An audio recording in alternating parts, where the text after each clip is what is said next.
Maaf Kak Sita, kalau mau belajar Al-Quran atau Islam. Orang dia lagi belajar Kristen kok. Sabarlah. Dia ini mau belajar Kristen, Bang. Dia ini kan dari Islam, Bang. Sabar ya. Tapi kalau kita lihat di sini ya Kak Sita ya, aku nggak tahu ini poinnya apa di sini. Random banget. Itu nggak tahu. dongeng jadiin satu itu, Kak. Aduh Kak Sita. Nah itu. Bahkan tahu nggak Kak Sita? Bisa-bisanya tulisan Rasul Lukas jadi wahyu Allah di sini. Menurut Kakak? Saya nih Kak, udah nggak religius lagi Kak, maksudnya udah nggak ritual lagi, udah nggak apa lagi gitu Kak. Ya walaupun Kakak udah nggak ritual, nggak religius, tapi setidaknya yang dari pertanyaan Kakak saya tangkap Kakak ini sedang mau belajar dan mencari tahu kebenaran, betul nggak? Ya betul Kak. Kira-kira menurut kamu valid nggak ajaran yang tidak berlandaskan kesaksian-kesaksian orang-orang yang terhubung dengan peristiwa itu? Maaf Kak Sita, kalau mau belajar Al-Quran atau Islam. Orang dia lagi belajar Kristen kok. Sabarlah. Dia ini mau belajar Kristen, Bang. Dia ini kan dari Islam, Bang. Sabar ya. Dia ini mau cari tahu juga. Dia mau cari kebenaran. Mungkin dia sudah tahu iman Islam itu seperti apa. Dia mau mengcompare dengan ajaran Kristen. Makanya kalau orang-orang yang berlogika itu pasti cari tahu Bang kebenaran. Nggak percaya sepenuhnya apapun yang sudah diajarkan kalau tidak membandingkannya dengan yang lain gitu. Karena kebenaran itu layak diuji. Yang namanya kebenaran itu harus tahan uji. Kalau ada yang namanya kebenaran tidak tahan uji, itu namanya asumsi. Gitu. Jadi Kak Sita ini sedang membandingkan. Gitu loh Bang, sabar ya. Gimana Kak Sita? Menurut Kakak, dari ajaran yang satu dengan ajaran yang lain, kira-kira yang mana yang tahan uji? Ya yang satu Kak. Tapi lebih tahu uji lagi kalau catatannya itu langsung pas setelah kebangkitan Kak. Sementara yang mencatat ini adalah orang yang sama, yang menyaksikan kebangkitan. Even dia nggak mencatat langsung, tapi dia adalah saksi mata. Coba, misal ya, saya menyaksikan peristiwa penyaliban. Sekalipun saya mencatatnya 4 tahun yang akan datang, 20 tahun yang akan datang, saya itu adalah saksi mata. Kira-kira itu bisa berubah nggak kebenaran yang saya lihat dengan mata kepala saya? Karena ini orangnya. Ya iya, karena orangnya langsung yang menulis. Sekalipun dia nggak langsung mencatatkannya itu, tetapi itu ada di dalam memori murid-murid Yesus itu. Ini bukan orang lain. Nah, yang lebih nggak make sense itu adalah ini ada orang yang bilang Yesus itu diserupakan, nengok aja enggak, ngelihat aja enggak, kenal aja enggak, tahu mamanya yang mana, bapak emaknya yang silsilahnya aja nggak tahu. Nah, ini kan lebih kacau. Kalau kita percaya orang-orang yang seperti ini gitu. Jaraknya bayangin 600 tahun lebih. Wah, udah berapa generasi itu yang dilalui dia. Dia tahu apa-apa pun enggak gitu. Dan bahkan ketika dia mengaku-ngaku dapat wahyu ini ya, si Nabi Gadungan ini ya, ngaku-ngaku dapat wahyu, dan ternyata wahyunya itu bertabrakan dengan fakta yang sudah tertulis secara rapi ini sama saksi sejarah ini, saksi dan pelayan firman ini gitu loh. Ini kan lebih kacau gitu. Udahlah, penulisnya juga gak jelas ya, maaf ya. Saya beberapa waktu yang lalu, mohon maaf ya, saya menanyakan ini ya Pak Prof berkali-kali. Siapa sih penulisnya ini? Saya sampai sekarang belum ketemu siapa penulis Al-Baqarah yang jelas, valid. Gak jelas penulisnya siapa. Nah, siapa yang mengkonfirmasi juga tulisannya? Loh, kalau Lukas dikonfirmasi sama Yohanes, Petrus, semua murid-murid, kan gak ada yang keberatan ya Pak Prof? Nah, ini semuanya udah lulus uji. Lukas tidak membantah pernyataan Yohanes. Yohanes pun tidak membantah pernyataan Lukas. Petrus demikian. Matius demikian. Nah, ini lebih tahan uji. Jelas, penulisnya jelas. Surat-suratnya jelas. Ini bisa kita cari sejarahnya. Nah, kalau yang ini ya, aku bingung. Ali Imran ini siapa yang nulis? Udahlah, nggak tahu siapa yang nulis. Ya, ini kisahnya tentang siapa? Gak jelas. Nah itu. Itu Kak Sita. Semoga Kak Sita bisa membandingkan lah. Gitu. Sekalipun ya, ini misal saya adalah Lukas, sekalipun saya nggak langsung catat itu, tapi itu ada di dalam memori saya. Saya melihat Yesus itu di bait Allah, saya melihat dia mengajar, saya melihat dia membagi-bagikan, memberi makan orang ribuan, ya, mengubah air jadi anggur, membangkitkan Lazarus. Nah, itu tidak mungkin hilang dari memori saya gitu. Itulah yang selalu diajarkan turun-temurun kepada pengikut-pengikut Kristus. Dengan cara itulah orang-orang itu menjadi percaya. Inilah Mesias yang dimaksudkan Musa. Inilah Mesias yang dimaksudkan Yesaya. Inilah Mesias yang dimaksudkan oleh Nuh. Inilah Mesias yang dimaksudkan oleh Yunus. Inilah Mesias yang dimaksud oleh Daud. Ini, jadi semua rasul-rasul ini sedang mengatakan bahwa ini loh yang ditulis sama Musa. Ini loh yang ditulis sama Yeskiel. Ini loh Tuhan yang jadi manusia, ini loh yang ditulis oleh Yeremia gitu. Jadi ini isi Alkitab ini, semua nabi-nabi itu berbicara tentang satu orang. Siapa? Yesus. Tuhan yang menjadi manusia itu. Itu Kak Sita. Tapi kalau kita lihat di sini ya Kak Sita ya, aku nggak tahu ini poinnya apa di sini. Random banget. Itu Nggak tahu. dongeng jadiin satu itu Kak. Aduh Kak Sita. Nah itu, bahkan tau nggak Kak Sita? Bisa-bisanya tulisan Rasul Lukas jadi wahyu Allah di sini. Saya kasih contoh. Gimana itu? Masa sih? Iya, saya kasih contoh. At-Tahrim ayat 1. Apa yang telah dinyatakan halal oleh Allah, jangan kau nyatakan haram. Itu ternyata tulisannya Rasul Lukas di dalam Kisah Para Rasul 10 ayat 15. Loh, Allah dapat wahyu dari Rasul Lukas? Gimana nih? Itu baru satu ya. Zakaria yang bisu di dalam Lukas juga, tulisan Rasul Lukas. Itu ternyata dituliskan di mana Pak Prof? Ali Imran berapa itu? 37 kalau nggak salah. 37. Hah? Yang bisu. Iya. Berbicara. Kocak nggak Kak? Saya sih lebih percaya ini karena Lukas melihat Yesus. Lah kalau ini, kok bisa?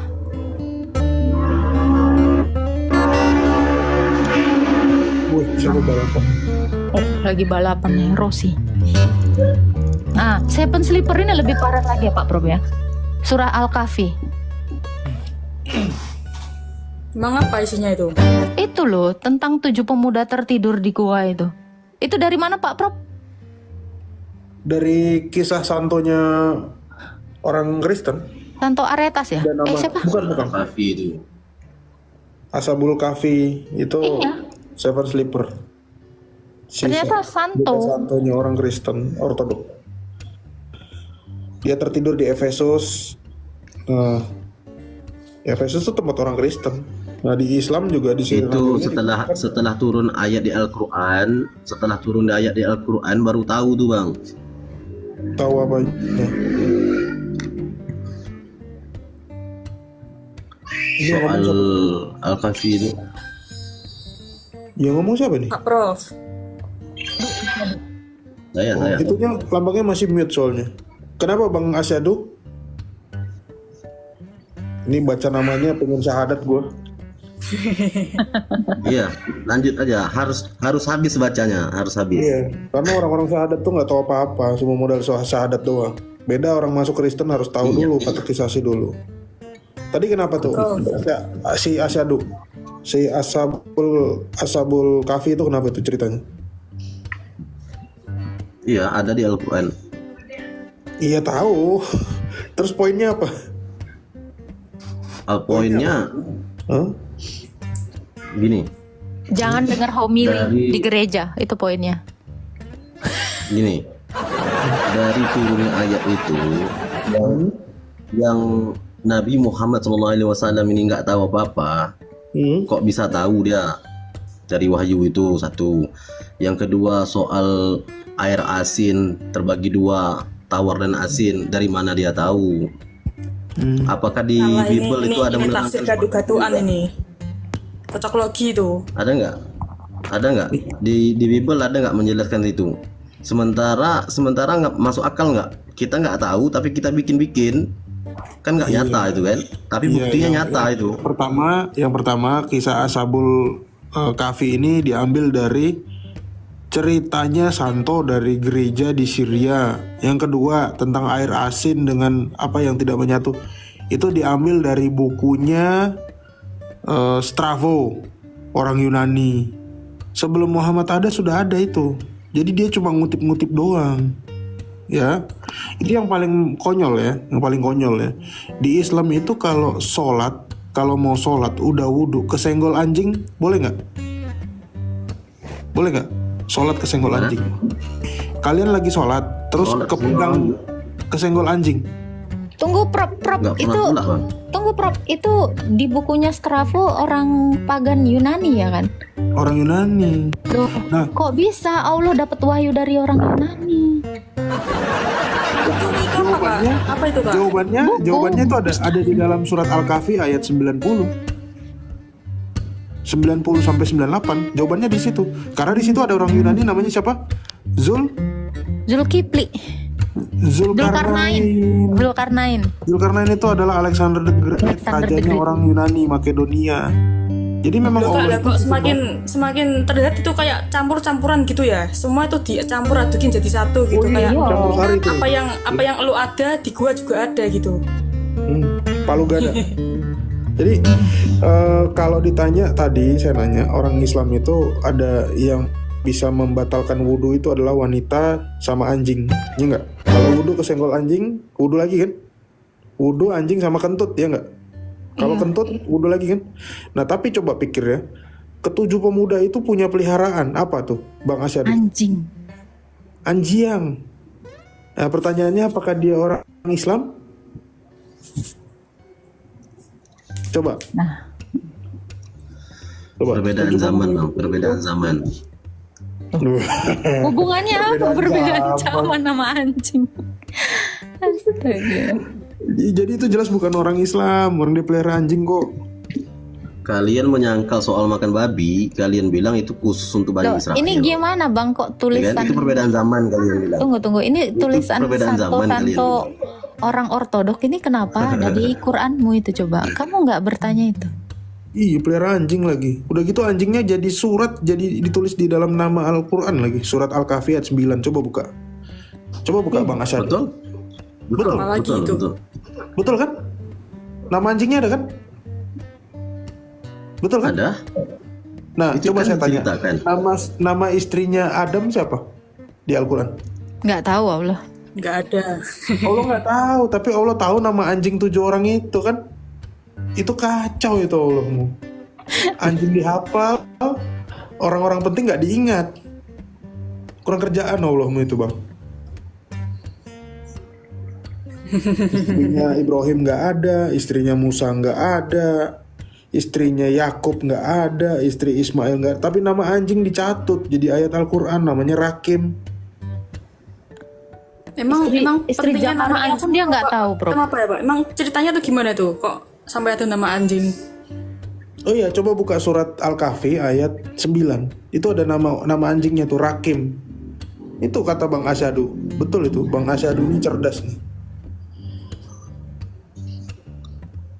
Tapi lihat sekarang agama siapa yang suka ngeracun anjing? Siapa Agama yang suka lagi? ngeracun anjing. Kami di kampung kami berdampingan sama orang asli yang memelihara anjing. Kalau mereka berburu itu melihara anjing, nggak ada kami bunuh, biasa-biasa aja. Iya, itu mungkin di tempatmu, di tempat lain Iya, dibunuh. tapi muslim Bang. Iya. Makanya aku bilang di dalam Oknum Islam tuh Bang, oknum. Oh, iya, oknum. Loh, Ya, yang najis kena liur anjing itu siapa? betul. Ajaran agama siapa tuh? Ah, Oknum. Oknum juga. seluruh. Kalau soal najis anjing tuh seluruh. Itu makanya di Islam itu najis liur anjing itu najis, bulunya najis karena anjing suka cium, cuma suka jilat-jilat bulunya. Nah anehnya 7 pemuda itu kok pelihara anjing. Terus Katanya Islam. Itu Islam. Gimana? Benar juga ya. Kak Agatha, Ya, Abraham tuh pernah dibakar nggak sih, Kak? enggak. Nggak pernah.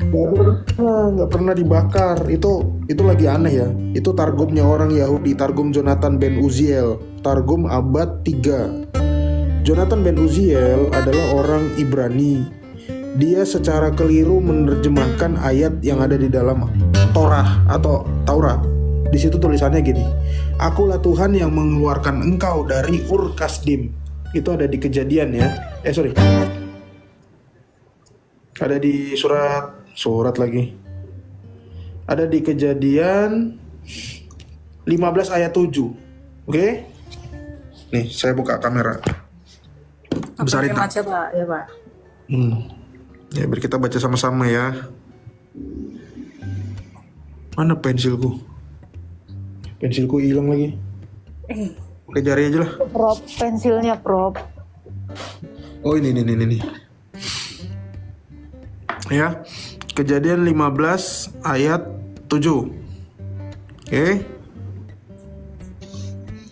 Mana sih? Gak bisa besar. Oh, aku bukan moderator ya, tak? Udah, itu udah besar.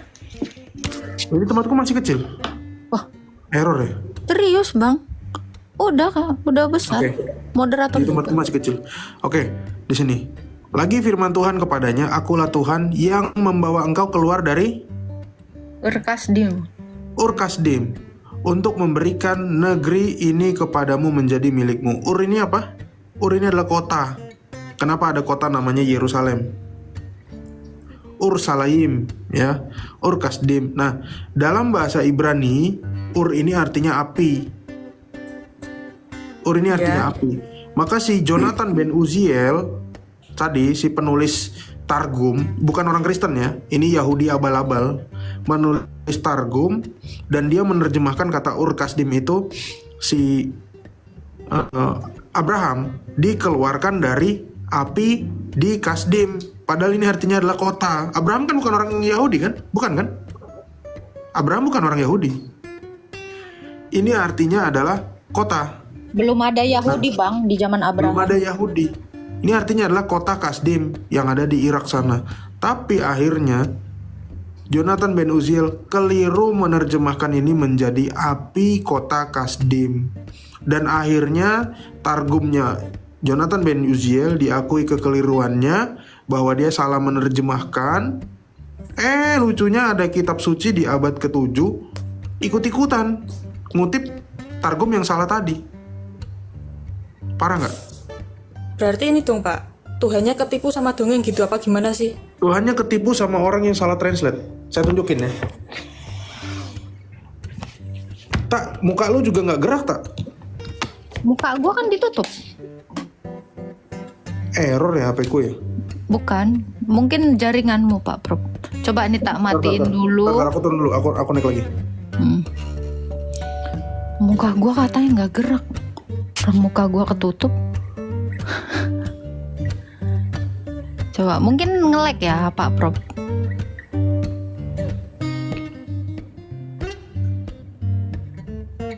Oh gitu. Iya, ada mukanya kan? Nggak mungkin saya nggak punya muka. Soalnya saya nggak salah sejarah.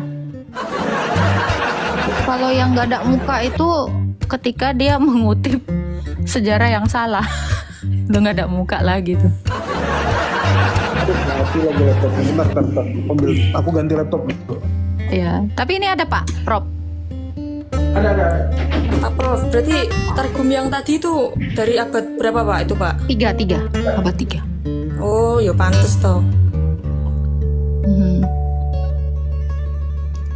Terus berarti dicontek ngono kuwi, Mbak? Iya. Jadi memang isinya tadi tuh campur cari.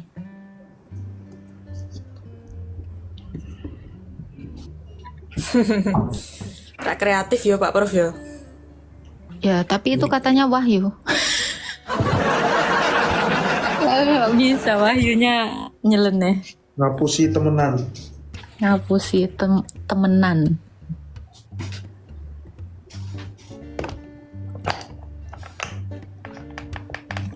Oh ya, 5 menit.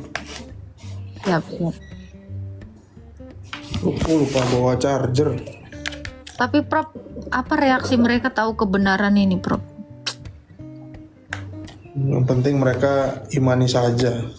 Oh iya juga sih. Kasihan juga ya. Perkata imani saja itu orang Kristen.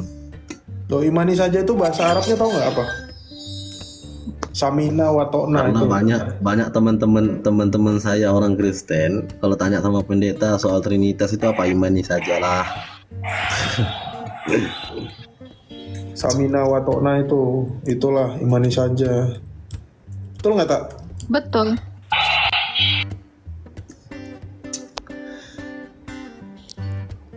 Coba mereka itu jeli gitu, cari tahu gitu. Kalau saya jelas nggak imani aja, saya cari tahu. Ya cari tahu coba soal penyaliban itu. Tahu Sama banget lah. pembunuhan itu dilarang, dosa besar. Iya, Orang-orang betul. yang tak berdosa, betul. Loh, memang Kenapa? betul.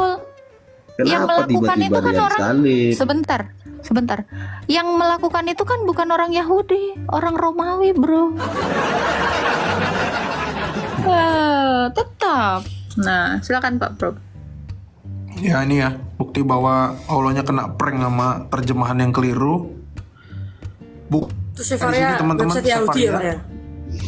Ya website Wahyudi. Buka di sini Sefaria. Teman-teman buka di bagian tanah ya, tanah kusir. Nah di bawah ini Anda akan menemukan Targum. Ini apa? Targum. Jadi Kak Agatha. Jadi orang Romawi yang membunuh si Yesus itu ya, yang menyalibkan. Ini Targum Jonathan ya teman-teman ya. Jonathan. Kejadian tadi ya, betul nggak? Betul. Kejadian Genesis. 15 ayat 7, betul kan? Urkasdim tadi. Nah,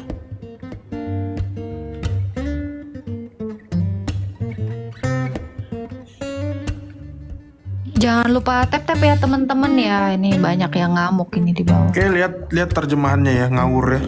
Tadi kan Urkasdim kan? Betul. And he said to him, Tuhan berfirman kepada Abraham, bukan Ibrahim ya. Akulah Tuhan yang mengeluarkan engkau dari fiery furnace of the Kasdai. Ini fiery furnace ini artinya apa? Tungku perapian.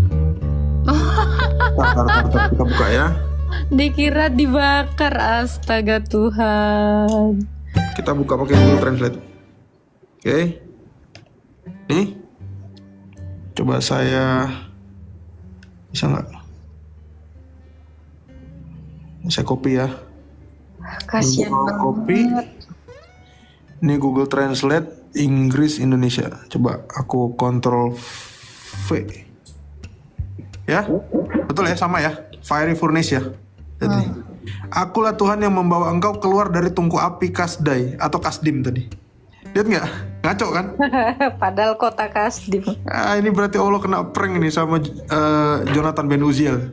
Terus cicaknya mana Prof yang niup-niup? Ini kok ditambahin pula ini kisahnya ini. Ada dayang-dayang. Itu kisahnya mereka bikin sendiri. Astaga, improvisasi ya. Betul. Astaga Tuhan. Ini makanya Targum ini nggak kepake sama orang Yahudi. Dibuang nih. Nih. Ya. Kejadian 15 ayat 7. Nah, itu tadi. Bagian cicak ini itu nggak, emang Prof, ada dongeng yang lain nggak itu selain itu? Paulus bukannya keturunan orang Romawi Kak? Keturunan Benyamin. Ramalan Yakub sama keturunan Benyamin apa Kak? Tapi itu ya lucunya ya Pak Prof ya. Mereka itu Iya. secara gamblang gitu mengimani ada cicak niup-niup. Ini secara logika ya. Ramalan kalau Yakub mereka kepada memang- 12 putranya. Kalau mereka memang pakai logika ya, gimana cicak meniup Prof? Niup api. Jangan di-mute lah. Kamu nggak nanggapin, tapi lari sana lari sini, seolah-olah kamu Nggak. ini mau cari remis gitu loh. Ini aku juga di Kenapa? mute juga nih. Di mute mulu Pak Prop ya. Jangan di mute ya, tolong ya Pak Prop, jangan di mute dong. Yang membunuh Yesus disalib orang Romawi. Terus Paulusnya keturunan Romawi. Terus si Yakub beramalkan 12 putranya keturunan Benyamin akan ada serigala. Dan Yesus berkata, hati-hatilah. Saya gimana ya? Hati-hati terhadap nabi gadungan kan? Iya, ada. Ada memang. langsung bingung kayak gimana Hati-hati ya? terhadap Nabi palsu. gadungan, Mereka seperti ya. domba, padahal Nabi mereka itu gadungan yang menyamar seperti domba, padahal kelakuannya serigala banget Serigala. Pak Prop ya. Betul. Ah. No, betul itu nabi gadungan seperti serigala. jangan di-mute, jangan Rasul Paulus di-mute. nabi nggak bang? Jangan Rasul Paulus di-mute. nabi. Ya, Paulus nabi nggak? Ya. Paulus nabi nggak? Miu. Nah, sama siapa? Itu kan ayatnya ada kata nabinya. Nah, Paulus itu nabi Nanya. atau bukan? Nanya sama siapa? Anda. Enggak. Ya udah, nggak Ya pas udah. berarti ayatnya. Nggak pas.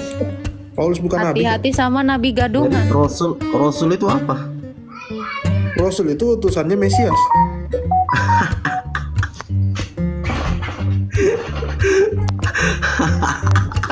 Kalau Rasul itu utusan Allah, Bro.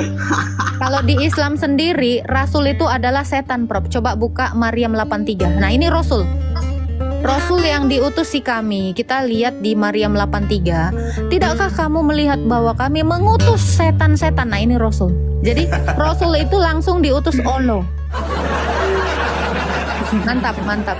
Itu Rasul ya, Kak Sita ya. Kalau di dalam Quran itu Rasul itu adalah setan yang diutus Allah. Ada ayatnya ya.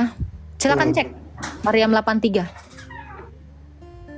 Kepada orang kafir. Tunggu Rasul Pak apa Prof. tadi? Tunggu Pak Prof. Di situ dikatakan setan-setan diutus kepada orang kafir. Saya tanya, Muhammad ini utusan Allah nggak? Coba Bang Asyadu, Muhammad ini utusan Allah bukan? Dia diutus kepada orang kafir nggak? Saya penasaran, Rasul ini diutus kepada orang apa ini? Orang kafir atau orang apa? Rasul itu apa tadi artinya? Coba Rasul Muhammad Nabi itu diutus apa? kepada orang kafir nggak? Rasul itu artinya Kak yang diutus oleh Tuhan siapa? Nabi-nabi. Apakah itu menurut Bible si Paulus itu Rasul keturunan Romawi, keturunan yang membunuh Nabi Yesus, menyalib, sementara tidak ada pengakuan Yesus itu harus disalib mengampuni dosa. Anakmu itu dulu lah Bang, coba Bang diurusin dulu jejeritan itu. Takut ke Bennett pula aku. Ya, itu ya pertanyaannya. Apakah Nabi Muhammad, Rasul Muhammad diutus kepada orang kafir? Saya curiga ini salah satu dari Maryam 83 yang diutus Allah. Pak Prop, itu kejeda Pak Prop.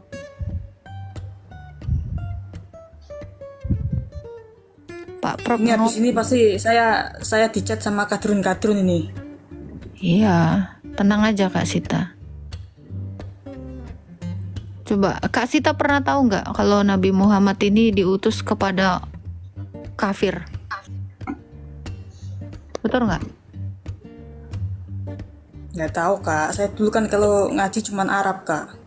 Oh, Kafir, Kak, kamu tahu nggak arti kafir itu apa? ya apa?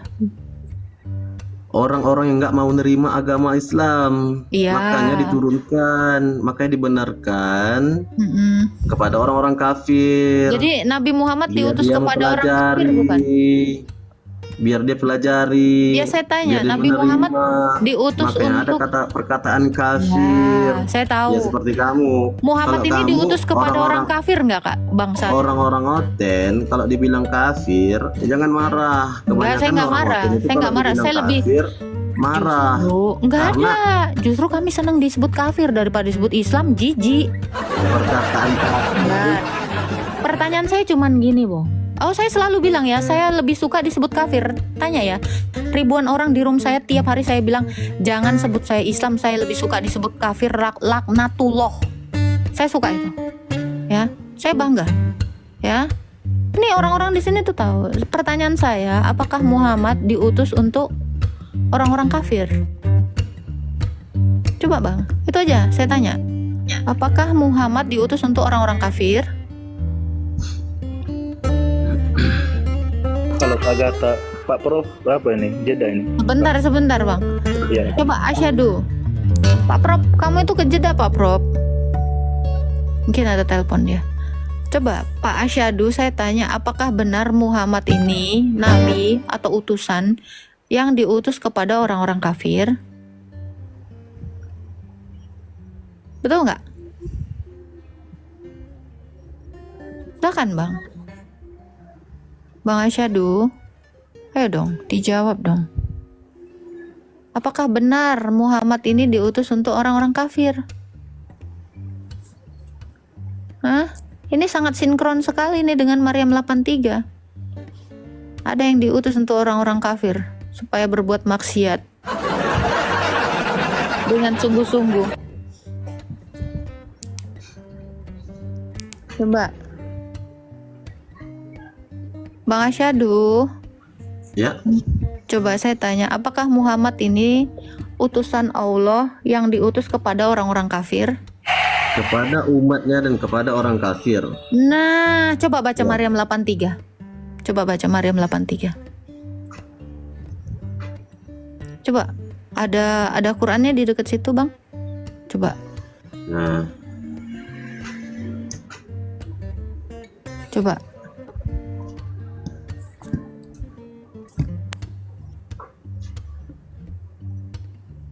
Silakan dibaca.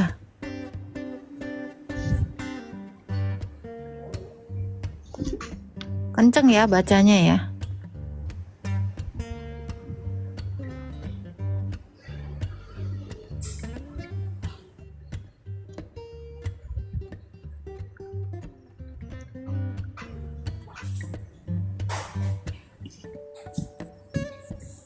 Halo, Bapak. Coba dibaca Pak, Maryam 83. sabar ya. Ya.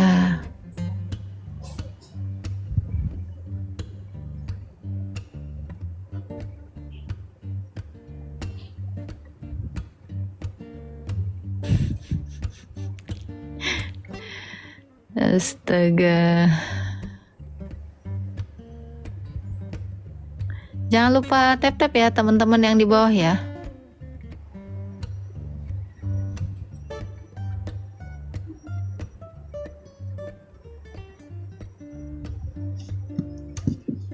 Ketemu Pak ayatnya?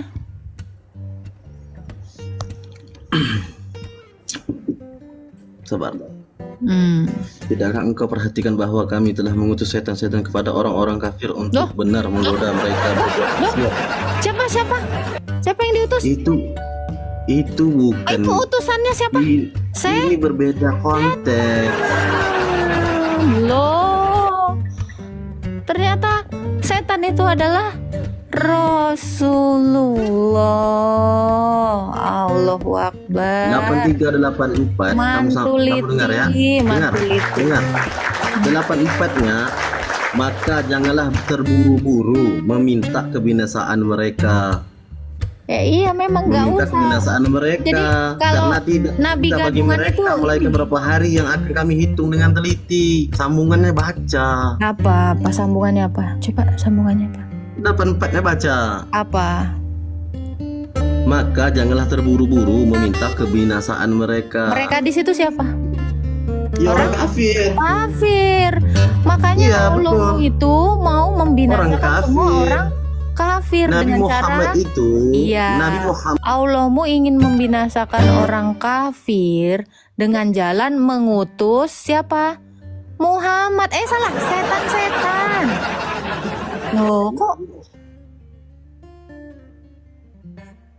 kenapa Untuk Allah mau menyampaikan mengatakan wahyu Nabi Allah. Muhammad setan? Loh, kok Nah, Nabi Muhammad dikatakan setan? ini beda. Kamu Loh, baca itu tadi diutus. di ayat Itu berapa? diutus loh. Sekarang di ayat berapa? Itu diutus loh, Pak. Hah? Itu kan diutus. Coba, katamu utusan itu Makanya adalah sambungan Nabi. di situ, maka Sabar. janganlah Tadi kan kamu ketawa-ketawa. Kamu tahu nggak arti Rasul itu apa? Utusan yang adalah Nabi. Nah, ternyata setan itu utusan Allah. Berarti setan beda adalah konteks. Nabi. Jangan di-mute, jangan di-mute, jangan Kan? di-mute. Ya, salam. Jangan di-mute. Salam. Ya, jadi betul yang dikatakan di kes Ibrahim itu juga dikatakan begini. Dan Langsung kasar. dan kami tidak mengutus seorang rasul pun melainkan dengan bahasa kaumnya agar dia memberi penjelasan kepada mereka.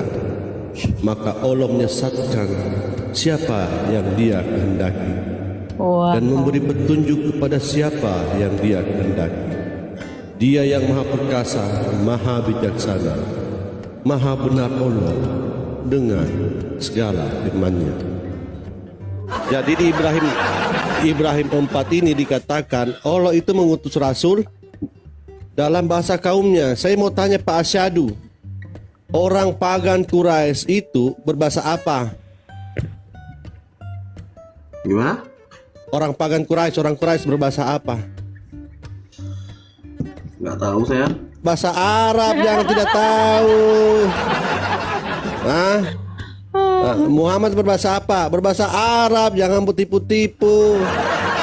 Ya. Jadi ayat yang disebutkan tadi host bahwa si Allah mengutus setan-setan ya kepada orang kafir apa? Orang kafir Quraisy yang berbahasa Arab. Jadi Muhammad adalah setan laknatullah. Itu Pak Syadu ya. Maryam Baca 83 ayat dikatakan. berapa, larinya ke ayat Oke. berapa? Yang nggak nemu. Maryam 83 Coba, dikatakan, tidaklah coba kamu saya- melihat kami telah Coba. mengutus setan-setan untuk menyesatkan orang kafir agar berbuat Nadusing. maksiat. Ya, Nadusing. dengan sungguh-sungguh. Kamu Kenapa? di Al-Quran kan ada kebangkitan Yesus di akhir zaman. Aduh, ya? jangan lari dulu ini tentang setan dulu ini. Woi. Jangan, bro. Jangan dulu, sabar dulu.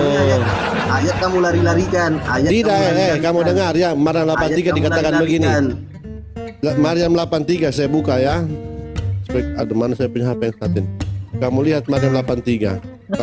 Supaya kita lihat supaya tidak ada dusta di antara kita. Iya.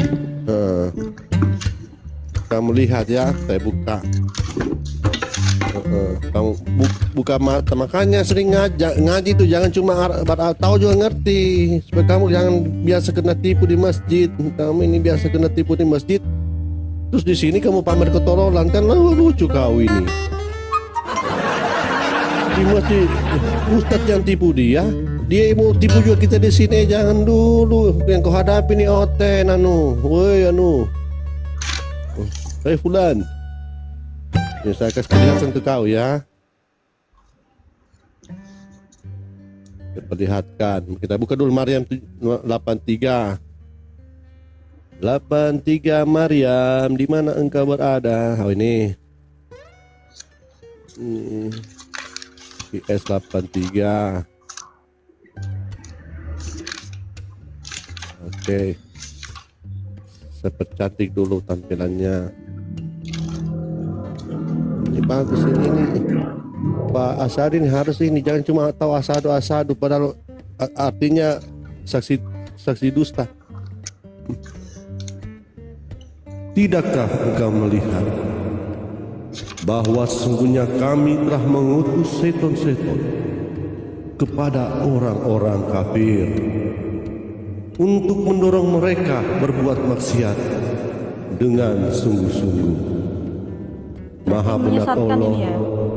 dengan segala firman-Nya. Di sini dikatakan Allah itu mengutus setan kepada orang kafir. Sekarang saya mau tanya, Pak Sadu, orang Quraisy itu, pagan Quraisy itu kafir atau tidak? Gimana? Orang pagan Quraisy itu termasuk kafir atau tidak?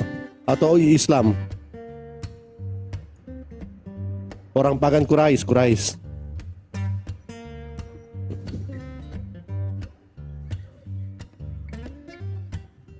Kenapa takut dijawab?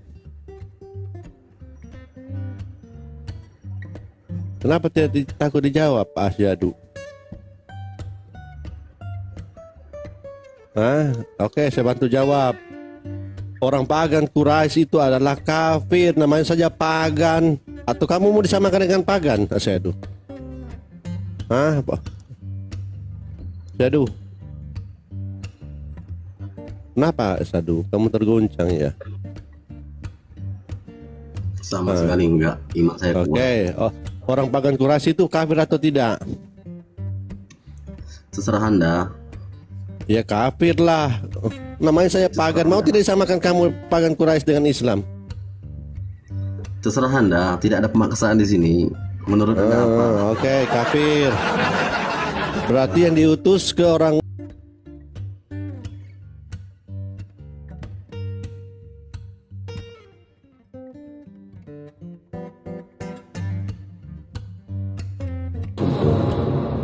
melainkan dengan bahasa kaumnya, agar dia dapat memberikan penjelasan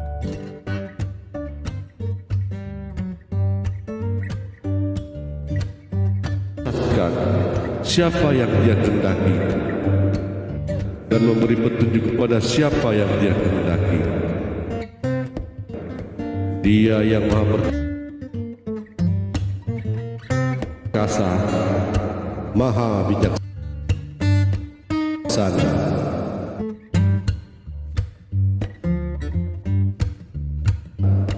maha benar Allah dengan segala firman-Nya.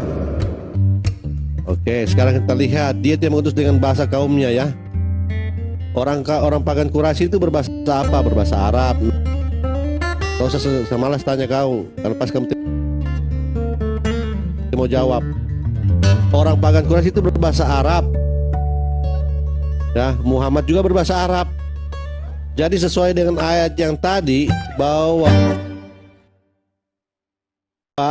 Allah mengutus setan kepada orang kafir untuk menyesatkan, berbuat maksiat dengan sungguh-sungguh adalah setan. Maksudnya Setan. gimana ini, Pak Ladu? Apa Maksudnya setannya bahasa Arab? iya, mesti berbahasa Arab kan, sama kan bahasa kaumnya. Nah, di ayat yang tadi Allah mengutus setan kepada orang kafir untuk berbuat maksiat. Jadi yang diutus kepada orang kafir adalah setan. Muhammad menurut Allah setan. Asumsinya tak masuk. Oke, kamu yang jelaskan. Coba kamu yang jelaskan. Dia ketawain nabinya.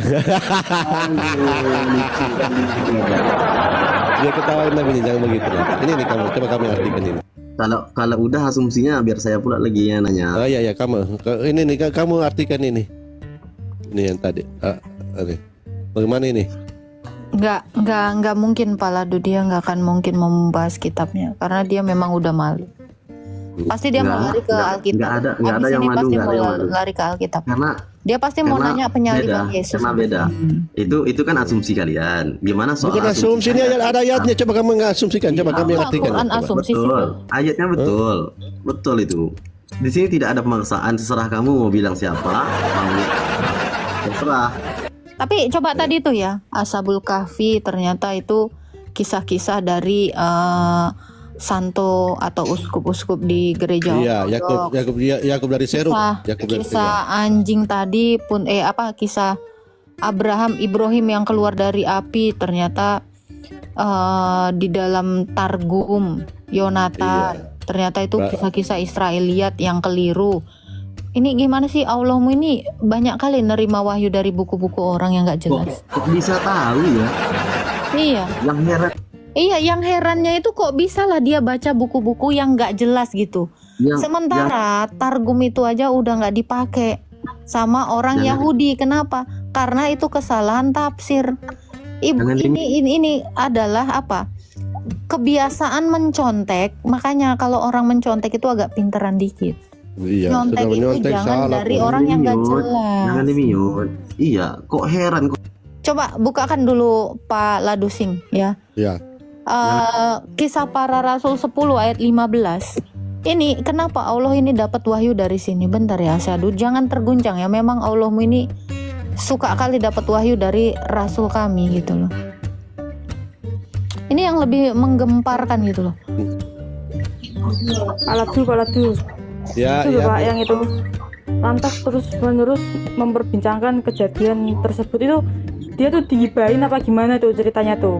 Terus Iya. malu terus apa gimana? Kalau kita lihat hadis yang lebih panjangnya ini kan budak ini yang digauli ini adalah budaknya si Hafsah, dan dia digauli di rumah Hafsah dan di atas ranjang Hafsah. Nah, Masa si sih? Hafsah ini keberatan, ya. Makanya turun ayat ini. Dia keberatan, dia marah-marah kan si Hafsah. Terus nabinya orang Islam itu dia bersumpah tidak akan lagi memakai atau menggauli budak itu. Nah, Allahnya malah memarahi Nabi, si nabinya orang Islam.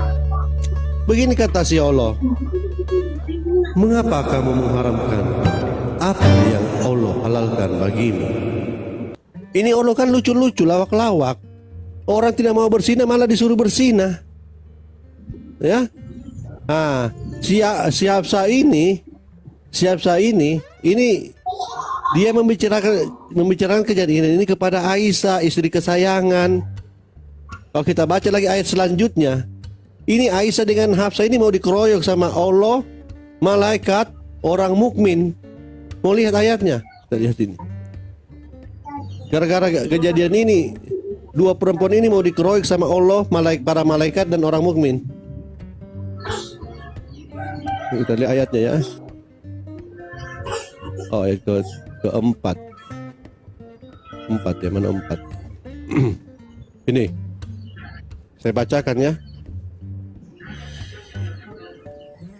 Dan ingatlah ketika Nabi membicarakan secara rahasia kepada salah seorang istrinya, Hafsah, suatu peristiwa. Maka tatkala Hafsah menceritakan peristiwa itu kepada Aisyah, dan Allah memberitahukan hal itu, pembicaraan Hafsah dan Aisyah kepada Muhammad, lalu Muhammad memberitahukan sebagian yang diberitakan Allah kepadanya, dan menyembunyikan sebagian yang lain. Maka tatkala Muhammad memberitahukan pembicaraan itu kepada Hafsah dan Aisyah, lalu Hafsah bertanya, siapakah yang memberitahukan hal itu kepadamu Nabi? Telah diberitahukan kepadaku oleh Allah yang maha mengetahui, maha penyayang. Jika kamu berdua bertaubat, ini tentang yang bertaubat ini berdua ini, Hafsah dan Aisyah. Jika kamu berdua bertaubat kepada Allah, maka sesungguhnya hati kamu berdua telah condong untuk menerima kebaikan. Dan jika kamu berdua membantu menyusahkan Nabi, maka sesungguhnya Allah adalah pelindungnya, dan begitu pula Jibril dan orang-orang mukmin yang baik. Dan selain itu, malaikat-malaikat adalah penolongnya pula. Maha benar Allah dengan segala firman-Nya. Amin. Kita lihat siapa-siapa yang mau berhadapan dengan perempuan-perempuan ini ya, dua perempuan ini ya. Kita hitung. Satu, Allah kan sebagai pelindung. Allah mau ngeroyok Hafsah dan Aisyah. Allah satu. Dua, Jibril. Tiga, orang-orang mukmin ini, satu kampung ini, orang-orang mukmin. Ya, rombongan. Dan malaikat-malaikat, bayangkan saja untuk menghadapi dua orang perempuan, maka mau dikeroyok oleh malaikat-malaikat, orang mukmin, Allah ikut-ikutan, Jibril. Waduh, Bahaya itu ini. maksudnya jika kamu berdua membantu menyusahkan itu Iya. apa Pak? Maksudnya nyusahin apa Pak? Iya, ini kan mereka terus memperbincangkan masalah ini, masalah kejadian ketika nabinya orang Islam menggauli budaknya Hafsah kan, mereka terus membicarakan kan sudah dilarang oleh nabinya orang Islam bahwa jangan kalian cerita ini kepada orang lain. Allah kan Ceritanya habis digosipin terus iya digosipin. malu terus itu. Iya, jadi Allah ini kan mereka suruh mereka bertobat untuk berhenti membicarakan tentang kejadian itu. Kalau mereka terus membicarakannya, siapa yang mereka akan hadapi? Allah sebagai pelindung, Jibril, orang-orang mukmin. Ini orang-orang mukmin kan satu kampung ini, orang Islam semuanya. Dan malaikat-malaikat. Makanya itu dikatakan perempuan itu adalah makhluk terkuat di atas bumi ini, di muka bumi. Inilah alasannya. Jadi kalau menurut kamu itu Allah, Jibril, orang mukmin itu ngeroyok apa? Dan malaikat-malaikat dua perempuan ini, Iya. Hafsah Ngeroyok dan perempuan itu. iya, Hafsah dan Aisyah. Kalau Hafsah dan Aisyah masih terus berbicarakan tentang itu, maka yang berhadapan dengan dia siapa? Jibril, Allah, orang-orang mukmin dan malaikat-malaikat. Tanda kutipnya ngeroyok seperti apa itu? Kalau menurut kamu? Iya, ini kamu baca ini. Iya, tanda kutipnya ngeroyok apa? Ngeroyok apa? Mengeroyok, ya ini apa? Gontok-gontokan. Gimana? Gontok-gontokan. Tahu tidak? Kan gimana? Jelas ngomongnya untuk Main gimana? tinju-tinjuan. Badusing, mohon Ya. ini ya. Tadi kan bahas di surat Maryam ayat 83, kok larinya ke sini? Comot Kak, comot. Oh lah, entar tadi host tadi ditunjukkan Itu namanya bahwa penistaan, Pak. begini maksud ini Comot. si Asadu itu Biarin aja, bertanya. Kak. Biarin aja. Tadi dia Selalu bawa mengatakan ayat ini, Pak. Tadi dia mengatakan bahwa ayat-ayat di Alkitab itu adalah ayat-ayat karangan semacam oleh reporter katanya. Tulisan reporter katanya. Oke. Makanya host tadi berkata begini. Kalau itu sekedar tulisan reporter, kenapa ayat di Alkitab yang ada di Kisah Para Rasul 10 ayat 15 itu dicontek sama si Allah, mengatakan mengapa jangan kamu haramkan apa yang Allah halalkan bagimu. Mana ayatnya yang dicontek oleh Allah ini? Beda Baca ya. cerita tuh. Iya. Kalau Tafsir, Pak. kalau di kisah para rasul, kisah para rasul yang dihalalkan itu adalah babi ya. Terus yang di At-Tahrim 1 ini yang dihalalkan itu adalah babu. Babu ini. Yang babi itu halal siapa? Siapa? Yang Saya, halalkan baru-baru babi siapa? Siapa? Saya tadi bilang kan saya. Oke, ada di Quran Pak. Isa itu menghalalkan sebagian dari hukum Allah itu. Itu pun ada itu. Iya. Ada, coba cari. Di mana? Makanya, jadi memang Yesus ini memang menghalalkan itu babi itu di dalam Kisah Para Rasul. Kamu ketawa diem dulu, nanti kamu malu ya, sabar. Ini kalau kamu nggak bisa diskusi, nggak punya data dan cuman ketawa aja, mending di bawah. Isa sendiri sudah diakui Allah. Al-Maidah ayat 5, coba lihat. Oh ya, Mendelet 5 oh ya. Ya. Ini jadi memang babi itu sudah dihalalkan, memang halal. Yesus itu menghalalkan itu. Malah sama Allahmu kalau Di mana data kalian bilang Yesus itu menghalalkan babi, Kak? Loh Coba itu Kisah Para Rasul 10 ayat 15. Lo kemana sih kepalamu dari tadi? Dari tadi Saya baca ya. Itu di mana? Silakan. Oke, saya baca. Pada hari ini dihalalkan bagimu segala makanan yang baik-baik. Makanan 9 ahli kitab itu halal bagimu, dan makananmu halal bagi mereka. Dan dihalalkan bagimu menikahi perempuan-perempuan yang menjaga kehormatan di antara perempuan-perempuan yang beriman, dan perempuan-perempuan yang menjaga kehormatan di antara orang-orang yang diberi kitab sebelum kamu.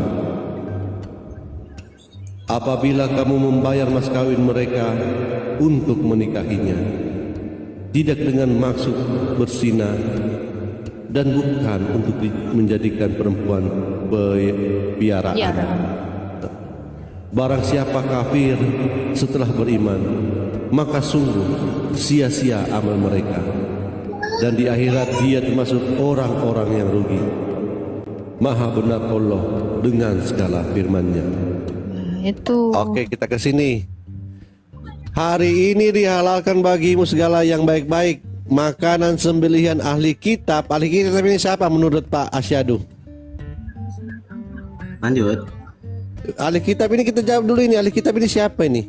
Ya berarti yang membaca kitab-kitab sebelum Al-Quran, betul tidak? Coba Pak Ladu yang Isa menghalalkan itu, coba Ali Imran ayat 50 coba. Wah, itu ahlul kitab tuh ya. Ali Imran berapa? 50, Ali Imran ayat 50.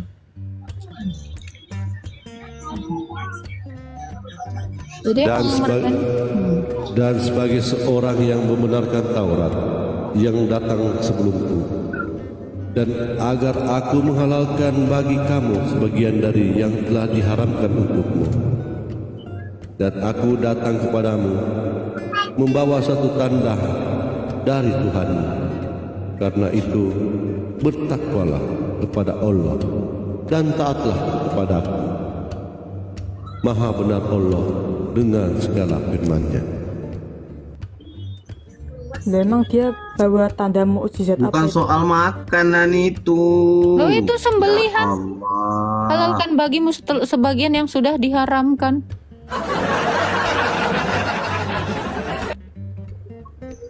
Siapa ini yang sudah membenarkan Taurat ini?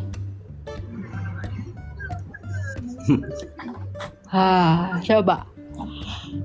Taurat itu benar.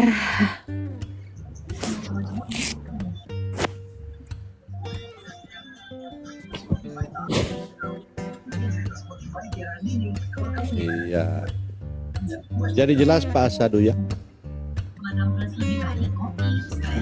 Jadi ayat yang tadi halal haram itu disalahgunakan oleh Allah. Padahal penulis aslinya itu di Kisah Para Rasul itu ditujukan kepada haram halalnya babi. Tapi di Al-Quran Allah menyalahgunakannya untuk apa? Menghalalkan babu. Gitu. Kalau di Alkitab babi halal, disalahgunakan di Al-Quran babu yang halal.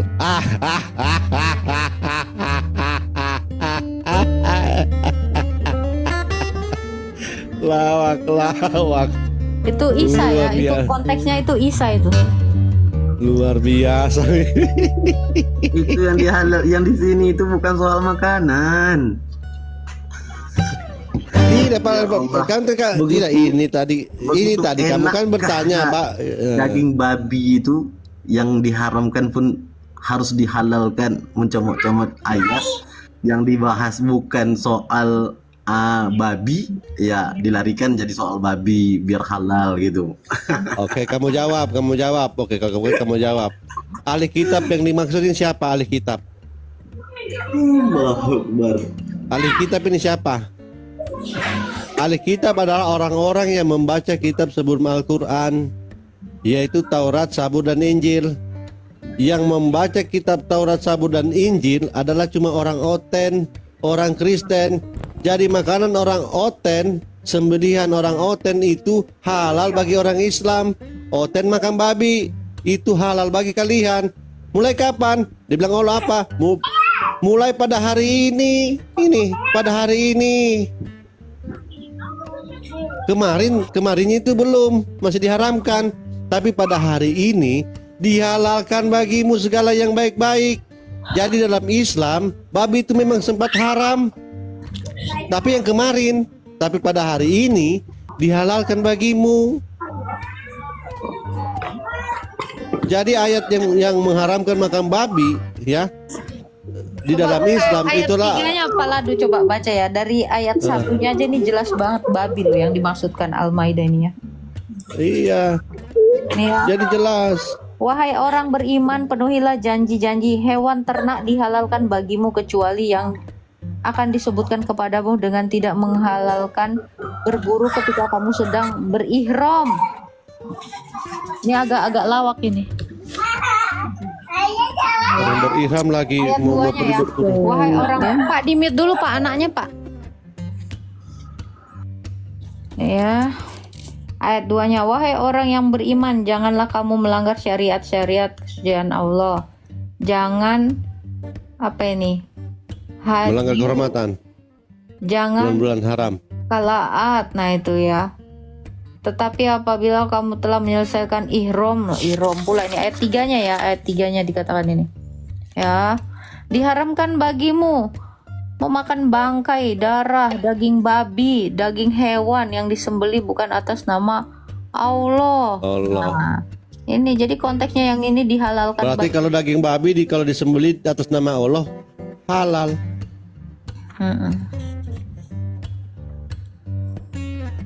Ya.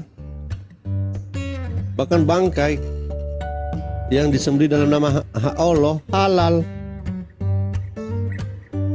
Diharamkan bagimu memakan bangkai darah dengan daging babi, bangkai, darah, daging babi, daging hewan yang disembelih bukan atas nama Allah. Itu. Jadi babi kan, kalau babi disembelih atas nama Allah halal. Di situ dijelaskan barang yang diharamkan bukan nyembelih babi dengan bacaan bismillah ya jadi halal. Ya Allah. Ini kamu lihat ini kamu lihat. Makanya asumsinya yang benar. Oke, enggak ada masalah, Ayo. Enggak ada masalah kalau di sini kamu katakan babi itu halal, kita lari ke ayat ini 4-nya. Oke. Berarti ayat ini terus. Oke, enggak, masih nyambung. Ini nih ayat selanjutnya. Mana tadi ayatnya ini nih? Selanjutnya ini ya. Ayat yang tadi itu mengharamkan babi itu ayat diturunkan kemarin. Nah, beda 1 hari dengan ayat ini. Nah, makanya di sini katakan pada hari ini dihalalkan bagimu segala yang baik-baik, makanan sembelihan ahli kitab. Ahli kitab makan babi itu halal bagi kalian. Kemarinnya babi itu haram bagi kalian. Tapi mulai pada hari ini dihalalkan. Di mana dia? Beritakanlah dan ajarkanlah semuanya itu. Jangan seorang pun menganggap engkau rendah karena engkau muda. Jadilah teladan bagi orang-orang percaya dalam perkataanmu, dalam tingkah lakumu, dalam kasihmu, dalam kesetiaanmu, dan dalam kesucianmu. Sementara itu sampai aku datang, bertekunlah dalam membaca kitab-kitab suci, dalam membangun dan mengajar. Jangan lalai dalam mempergunakan karunia yang ada padamu, yang telah diberikan kepadamu oleh nubuat dan dengan penumpangan tangan sidang penatua.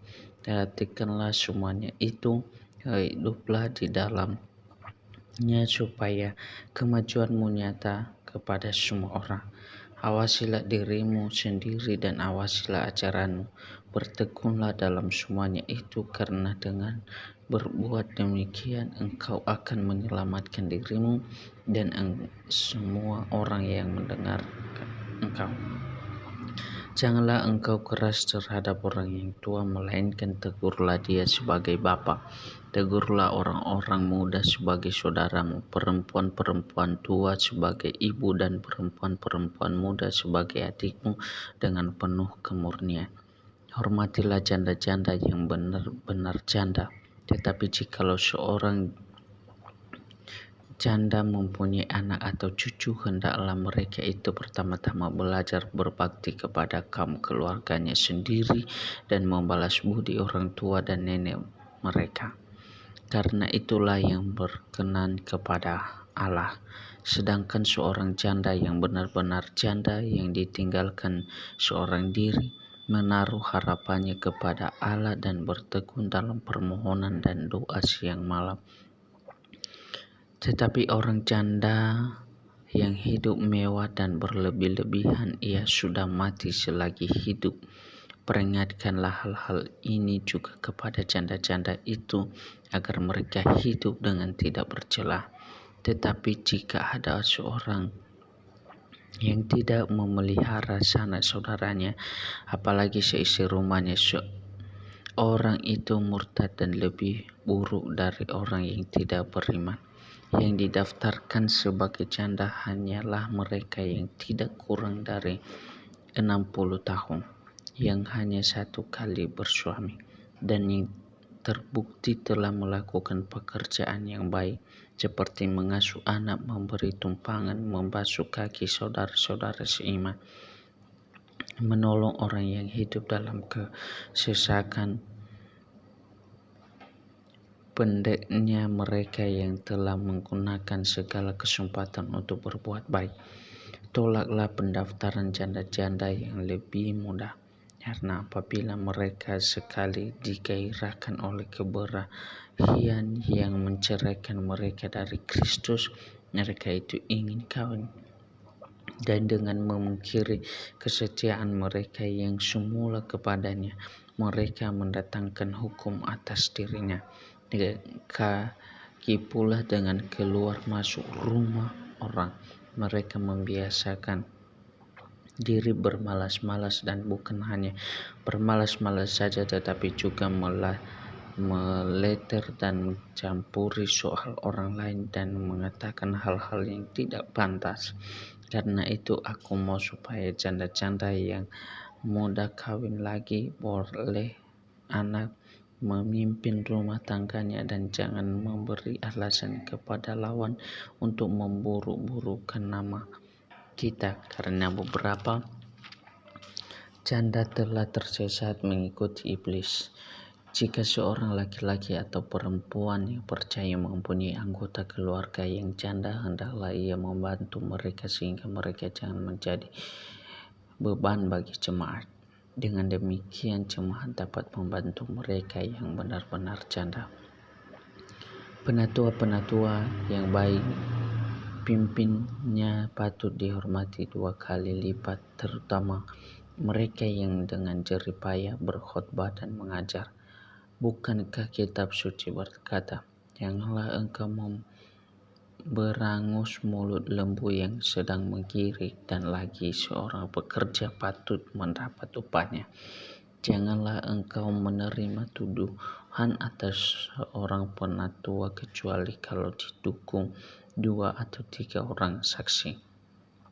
Mereka berbuat dosa, hendak kau tegur di depan semua orang, agar yang lain itu pun takut di hadapan Allah dan Kristus Yesus dan malaikat-malaikat pilihannya. Ku pesan dengan sungguh kepadamu, camkanlah petunjuk ini tanpa prasangka dan bertindak dalam segala sesuatu tanpa memihak. Jangan engkau terburu-buru menumpangkan tangan atas seorang, dan jangan terbawa-bawa ke dalam dosa orang lain. Jangan kemurnian dirimu. Janganlah lagi meminum air seja, melainkan tambahkanlah anggur sedikit, berhubung pencernaanmu terganggu dan tubuhmu sering lemah.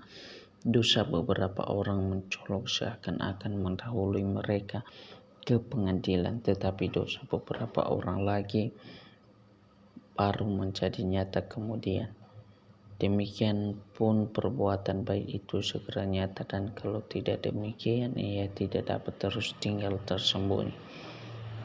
Semua orang yang menanggung beban perbudakan hendaknya menganggap Tuhan mereka layak mendapat segala penghormatan, agar nama Allah dan ajaran kita jangan dihujat orang. Jika Tuhan mereka seorang percaya, jangan ia kurang disegani karena persaudaraan kami dalam Kristus, melainkan hendaklah ia dilayani mereka dengan lebih baik lagi, karena Tuhan yang menerima berkat pelayanan mereka ialah saudara yang percaya dan yang kekasih. Ajarkanlah dan nasihatkanlah semuanya ini. Jika seorang mengajar orang lain dan tidak menurut perkataan sehat, yakni perkataan Tuhan kita Yesus Kristus, dan tidak menurut ajaran yang sesuai dengan ibadah kita, ia adalah seorang yang berlagak tahu padahal tidak tahu apa-apa. Penyakitnya ialah mencari-cari soal dan bersilat kata yang menyebabkan dengki, dicedera, fitnah, curiga, percakapan antara orang-orang yang tidak lagi berpikiran sehat dan yang kehilangan kebenaran, yang mengira ibadah itu adalah suatu sumber keuntungan. Memang ibadah itu kalau disertai rasa cukup memberi keuntungan besar, sebab kita tidak membawa sesuatu apa yang ada dalam dunia, dan kita pun tidak dapat membawa apa-apa keluar. Asal ada makan dan pakaian cukuplah. Tetapi mereka yang ingin kaya terjatuh ke dalam pencobaan, ke dalam jerat, dan ke dalam berbagai-bagai nafsu yang hampa dan yang mencelakakan, yang menggelamkan manusia ke dalam keruntuhan dan kebinasaan. Karena akar segala kejahatan ialah cinta uang, sebab oleh pemburu uang beberapa orang telah menyimpang dari iman dan menyiksa dirinya dengan berbagai duka. Tetapi engkau, hai manusia Allah, jauhilah semuanya itu, kejarlah keadilan, ibadah, kesetiaan, kasih, kesabaran, dan kelembutan. Bertandinglah dalam pertandingan iman yang benar dan rebutlah hidup yang kekal. Untuk itulah engkau telah dipanggil dan telah engkau ikrarkan ikrar yang benar di depan banyak saksi, di hadapan Allah yang memberikan kehidupan kepada segala sesuatu, dan di hadapan Kristus Yesus yang telah mengikrarkan ikrar yang benar itu juga di muka Pontius Pilatus.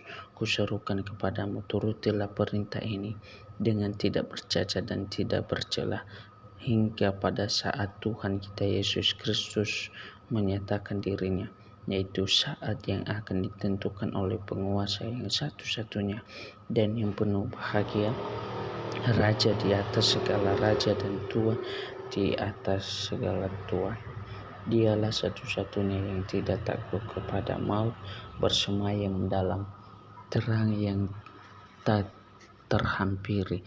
Seorang pun tak pernah melihat dia, dan memang manusia tidak dapat melihat dia. Baginya lah hormat dan kuasa yang kekal. Amin. Peringatkanlah kepada orang-orang kaya di dunia ini agar mereka jangan tinggi hati dan jangan berharap pada sesuatu yang tak tentu seperti kekayaan, melainkan pada Allah yang dalam kekayaannya memberikan kepada kita segala sesuatu untuk dinikmati. Peringatkanlah agar mereka itu berbuat baik, menjadi kaya dalam kebajikan, suka memberi dan membagi. Dengan demikian mengumpulkan suatu harta sebagai dasar yang baik bagi dirinya di waktu yang akan datang untuk mencapai hidup yang benar. Timotius, peliharalah apa yang telah dipercayakan kepadamu. Hindarilah omongan yang kosong dan yang tidak suci, dan pertentangan yang berasal dari apa yang disebut pengetahuan, karena ada beberapa orang yang mengajarkannya dan dengan demikian telah menyimpang dari iman. Kasih karunia menyertai